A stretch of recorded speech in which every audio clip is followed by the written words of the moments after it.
Yo, what's up guys, Felix from Giant Lifestyle. Welcome back to the channel. In today's video, we're sitting down with John Wilker, the pallet guy himself, the creator of The Simplest Biz, for an interview. We're gonna ask him a bunch of questions about him, the business he started, what it's been able to do for his life, and the training course that he made to help others. So welcome to the channel, John.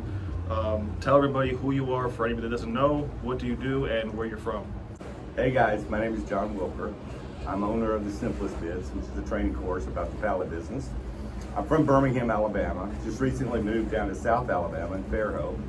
And what I do is I teach people how to do this simple business, which is recycling pallets. Doesn't sound very sexy, but the time freedom and the money freedom is. Cool. So you teach people, but you still do this to this day, and you've been doing it for how long? I've been doing it for 23 years, since 1998 is when I started doing the pallet flipping, pallet recycling, whatever you want to call it. And I still have accounts to this day. In fact, I just moved from Birmingham, and even the accounts I have in Birmingham, I have someone, a friend of mine actually, who executes the orders on a daily basis for me still. And now I'm opening up some other business down here in South Alabama as well. So once you build it up, this is a business that can be automated if you know what to do and how to actually go about doing it. Yes, a lot of my students, they run the business themselves, but there is an aspect of it that orders with this business, and we'll get into this in a minute, they recur over and over and over again. So we're not always having to go out there and pound the pavement. Once we have the accounts and you learn how to get the accounts and who they are and how to run this business the right way and start it up, the execution of moving pallets from one point to another, which a lot of times is a few blocks away from each other, is an easy thing to do. Actually, a 12-year-old could do it if they could drive a truck, right? So one other aspect I want to cover before we go further, we're not lifting this stuff, we're not repairing it, we're not storing it. This is a simple, streamlined method of doing this business, and we're dealing with a large variety of not just pallets, but other items to create multiple revenue streams for this business, right? And I've taught a lot of people how to do it, and it's been a lot of fun, I can tell you that. Now, one question I got, because you see about a lot of things online, you see like Amazon, drop shipping, affiliate marketing. How did you actually learn about this? Because this isn't something that you just hear about, normally. This is like kind of something that seems like underground. Yes, well, back in '98, I was actually doing remodeling, about 1998. Had a partner, his name was Dane, and a job fell through in a December, it was like mid-December, and we had a week's worth of work. Went to the door and there was a note on it, and it said we had an emergency, had to go out of town for the week. So we hopped back in the truck, and I'll never forget it. And I said, well, what do you want to do? We don't have anything left going on for the rest of the week. And Dane said, let's go pick up some pallets. Yeah. And I said, what's a pallet? Yeah. And he said, those things in warehouses that get moved around, and you put stuff on top of it, and forklifts move them around and stuff. I said, okay, what are we gonna do? Well, back then we didn't know any better. He didn't know any better.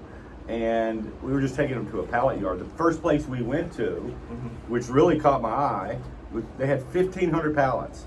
Wow. And they were free. Now, we stumbled all through the process back then because, again, we didn't know what to do. And back then, we were hand loading them. Again, we didn't know the aspect of the business where we could get them loaded for us. Now, all your clients, all your suppliers just put them on the truck for you. Exactly. The forklifts at the suppliers are putting them on the truck, and when I get to a buyer, they're unloading them. So don't think I'm too old to be lifting this stuff anyway. So that's how it all started. And I was selling to pallet yards, and about the third day of doing it, we come across another place that had like 2,000 pallets that were free, right? And I remember taking them to that pallet yard and going, wait, those pallets from yesterday are gone. Where did they go? And I realized they're selling them to businesses. And I wanted to figure out where the businesses were. Yeah. And so I told Dane, my partner, I said, all right, tomorrow we're going to figure it out. Meet me here, 7 o'clock. We're going to hit the pavement and try to figure this thing out and figure out who the businesses were.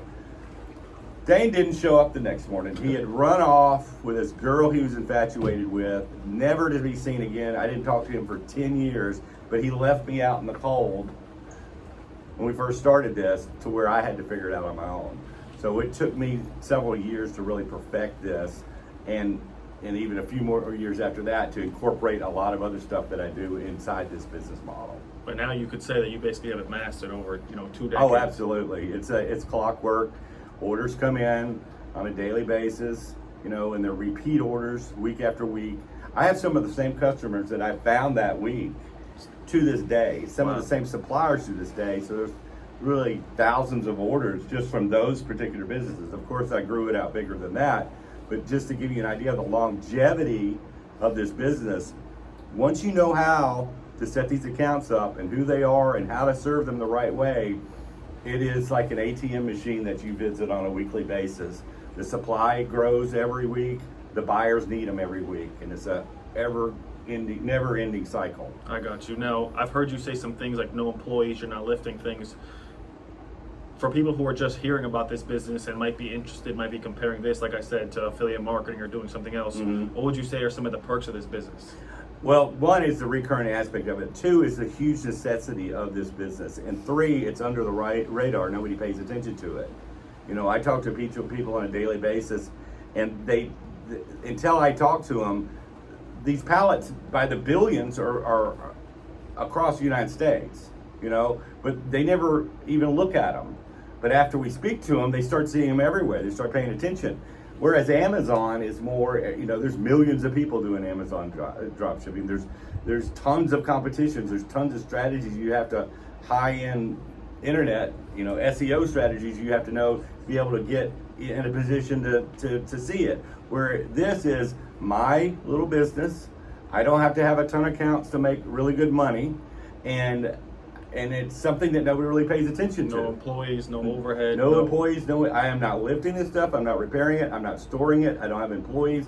Now I have an employee now, since I moved down to Alabama, and he's doing those executions, but I'm doing it solo down here in South Alabama. And what was the statistic? Did you say it was billion or trillion amount of pallets? No, there's 2.5 billion. Last year was 2 billion. This year's 2.5 billion pallets in circulation in the United States. Now there's over 10 plus billion in the world. Wow. So it's worldwide. It's the way everything moves. It touches 85% of all commerce.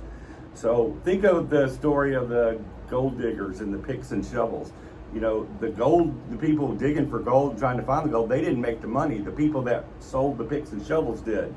Where the pallets are the picks and shovels of the industry. It moves everything else. It touches everything else. And with the internet and the way it's exploded, the amount of shipping that has to take place is incredible. The amount of warehouse, millions upon millions of warehouse spaces being built this year to prepare for next year. And on those floors of all those warehouses and all that square footage, and millions of square footage, pallets will be laying, right? So it's exponential growth in this particular industry. But again, it's not sexy, so nobody really thinks about it. Yeah, but I guess once you understand the concept and the vision of what could be possible, you could look at it a whole bit different. Now, for people, I just have a few more questions. For people, just to give people some motivation who are leaning towards doing this. What's been your most successful deal to date? Yeah, and I don't even look at it as a one deal thing. It's not. This is longevity. So getting an account, one of my accounts, and I've branched off as well. Not just pallets. We do crates, dunnage, corrugated boxes, 55-gallon drums, wire spools. So one account that I got, my supplier was only 2 blocks away, so the efficiency of it was incredible. So they were ordering 300 pallets a week, right? But on top of that, they were ordering 250 corrugated boxes a week. And on top of that, they were ordering some Gaylord boxes, which are larger, heavy-duty boxes from that. And then I was supplying them all the reels that they could handle, wooden spools, for wire. And I had companies that were giving me those spools, and those spools are going for, you got them down to 12 inch all the way up to 120 inches. I mean, massive stuff. So you're getting anywhere from $5 a reel all the way up to $175 per reel, right?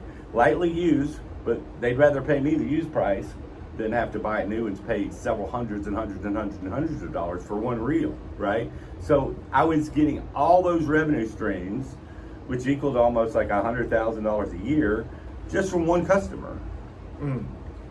That really shows how powerful the business is. You could have one customer and be able to make a full-time income. Right. And now this is a business that you think has the potential to give somebody the time freedom based off what you just said. Yes, the aspect of me getting in my truck and the way cities are constructed, the industries we deal with are really tight radiuses. Let me cut you off. What I meant to ask you was, how much time does somebody have to, how much time does somebody have to put into this to see it be a success? Oh, to learn and get not so much to learn it, but so much to if they're actually doing it. How much time would they have to invest on a weekly basis? Well, I want you to hustle in the beginning, especially if you take the training and you know what to do and where to go. I'm guiding you to all these different places and what to say and which questions to ask. The training is complete as far as that goes. And I have some students that are flipping pallets day 2. They go out scouting day 1 and they're out there flipping their second day. I have some students that it takes 3 or 4 days to actually get their first deal, but it ends up building off itself, especially if you get off to a fast start. I don't want to be a downer or anything like this, but everybody starts at 0, right? But there's so many businesses to deal with, you only need a handful to make it happen. So I have students that do this once a week, and they're doing a couple deliveries and pulling in $1,200, and they take the rest of the week off. And I have students that are doing multiple millions of dollars a year, and one of them's made $1 million over their first year and really blew it out. So it can match up to your lifestyle in short order. But you're gonna have to get out there and hustle in the beginning. So you could but it's worth it. You could put a few hours in a week, or you could go full time with it. Absolutely, whichever. I mean, it's good money either way. Okay, and then the last 2 questions I have is, can anyone do this business, any state, any location, anywhere in the world, or are there certain restrictions? No, and it can be done anywhere. In fact, I teach brokering as well, which allows you to do this type of business without even moving pallets from point A to point B. You can be the middleman and actually get cuts of deals on large quantities of pallets being moved. And the deal, you could live in Nashville and the deal could be out in Los Angeles and make money that way, Now, as far as moving stuff from point A to point B, small towns, medium-sized towns, large cities, it all works just about anywhere, unless you're out in the middle of Utah, in the middle of the wilderness, and there's no business. The only thing you'd have available in that point would be the brokering aspect, which you're not restricted to any area. Does that make sense? That makes perfect sense. So basically, as long as there's some sort of businesses in your area, it's free game. Free game. And there's tons of smaller towns and cities that are, especially smaller towns that don't have a huge population, 30,000, 25,000, where there's a larger city down the road, 50, 60 miles, and they're servicing it. There's a lot of activity going on between these smaller municipalities and the larger cities as well. That account, those accounts that I had, that I was talking about, one of them with all the different revenue streams, I had 6 other accounts in a 5-block radius, and it's in Homewood, Alabama, population 25,000. Wow, okay. Now, if anybody's watching this and, wants to take the next step forward and wants to learn what you've been doing over the past 2 decades and wants to learn what some of you've been able to teach your students, how could they get more information or take the next step? Yes, I want you to do your due diligence. So the best place to go is the simplest biz for you, FOR, the letter U.com/info. We'll put it up on the screens. And that page is going to have a lot of information in one place for you. Okay, I even put a video up at the top of that page where I'll teach you how to digest the material on there, and then you're going to come back and you're either just going to hit the call button to call us up and ask your questions, because we want people that are going to reach out to us, or you can book an appointment as well. So either way, it just makes it a streamlined way for you to get a hold of us. And after that call, you can answer all your questions. You don't have to do anything on the phone call. It's not a sales call. This is just to make sure you know what this is about. I want good students. And then after the fact, we're going to send you some links out if you want to move forward. Okay, cool, with the price of the course and all that. And I'll put the day in the life that we did last year so people could see that John actively, he teaches it, but he also actively does this business. And I'll put a bunch of information, John's page, and basically everything so you can do further research and due diligence to see if this business is for you. Again, thank you guys for watching. Thank you, John, for joining me on this interview. Thank you guys for watching again. Put a thumbs up on the video, and we'll see you guys in the next one. Take care, guys.